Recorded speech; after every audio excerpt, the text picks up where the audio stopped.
मला असं वाटतं भाजपामध्ये प्रवेश करण्याबद्दल अभिजित तिपकेला धमक्या देणं हे जे तो सांगतोय हे धादांत खोटं आहे. भारतीय जनता पार्टी ही संवादावरती विश्वास ठेवणारी आहे, प्रेमावरती विश्वास ठेवणारी आहे आणि भारतीय जनता पार्टी कोणावर बळजबरी करत नाही, सगळ्यांना माहिती आहे. त्यामुळे अशा पद्धतीने काहीतरी तुम्ही भाजपमध्ये प्रवेश घ्या नाही तर तुम्हाला धमक्या देऊ असं आहे. अभिजित दिपकेने एक आंदोलन केलं, त्या आंदोलनाला उलट पंतप्रधान आणि भारतीय जनता पार्टीने सकारात्मक प्रतिसाद दिला. आज त्याबद्दलचं परीक्षेबद्दलचं विधेयक पारित झालं, कालच आपण बघितलं सगळ्यांनी.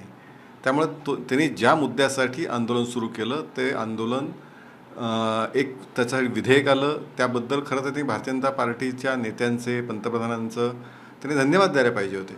पण त्याच्याऐवजी मला असं वाटतं की हे धादांत खोटं बोलतोय. एक आंदोलनाचा चेहरा झाला, याचा अर्थ वाटेल ते खोटं बोलण्याचा अधिकार हा कुणाला मिळत नाही. सर, यापुढे ते असंही म्हटलेत की BJPमध्ये या, नाही तर तुझ्या घरी जाऊन तुझ्या आई बापाला पाहू, अशा देखील मी तुम्हाला तेच सांगतोय की अशा पद्धतीने वाटेल ते बोलणं, एक तुम्हाला यश राजकीय आंदोलनाचा चेहरा तुम्ही झालात, याचा अर्थ अधिक जबाबदारीने बोलणं अपेक्षित आहे.